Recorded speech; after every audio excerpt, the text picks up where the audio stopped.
we have John Pilz, who has presented a card, wants to talk about electric vehicle charging station.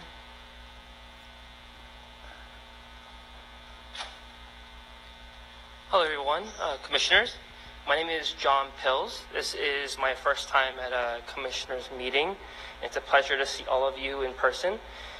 I am here, and I'm going to start with a quote, and I think this will be the motif of what I want to say. Abraham Lincoln, our former U.S. president, has once said, "I claim not to have controlled events, but confess plainly that events have controlled me."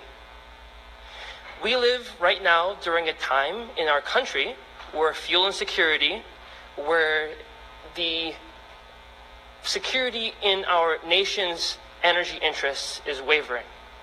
Right now, I look at the gas station. I was going to say charging station. I look at the gas station, and I don't know when it's going to get back to $4, or if it'll exceed that to $5, $6. California, they have higher gas prices than we do. We might be like California one day. I'm just saying energy security is an issue.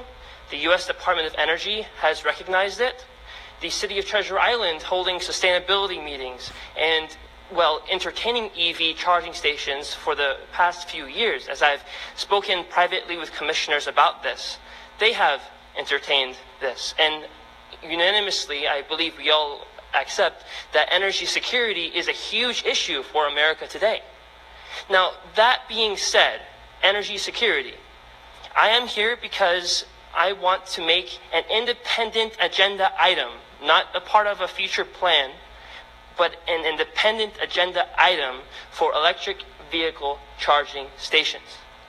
And if the city, the commissioners, could deem it a priority to make energy security one of the principal aims of the city of Treasure Island, among others, it would make me, other electric vehicle owners, and future electric vehicle owners very honored to have all of you sitting before me today to be our commissioners, to have done a noble and altruistic act.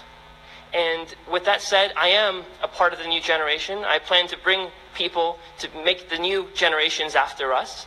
And I'm just hoping that our city can, with the will that it has to see things done, have things to be done. I have some solutions, and I have been consulting with law professors at the University of Stetson Law School.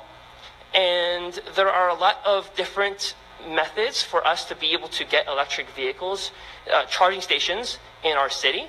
One principal means has been, of course, grants. And I think that's a great means to get charging stations. A means to get them from the utilities, particularly Duke Energy, that is available.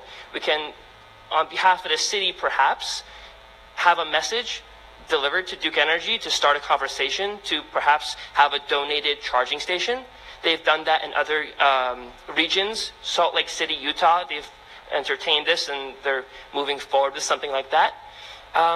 That's one method. There's the other method under Florida state law for public-private partnerships. For cash-strapped cities, Florida legislature, they recognize this is an issue, and they've created a law to allow public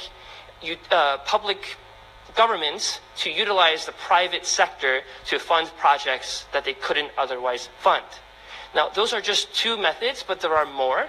And I'm hopeful that our city can make it an issue to address these potential avenues that we can take to make electric vehicle charging stations, just one that's public, a priority. I thank you. Thank you very much for your opinion, and we'll certainly take that into consideration as we go forward. Thank you. All right, anyone else from the public have any non-agenda comments? Yes, sir.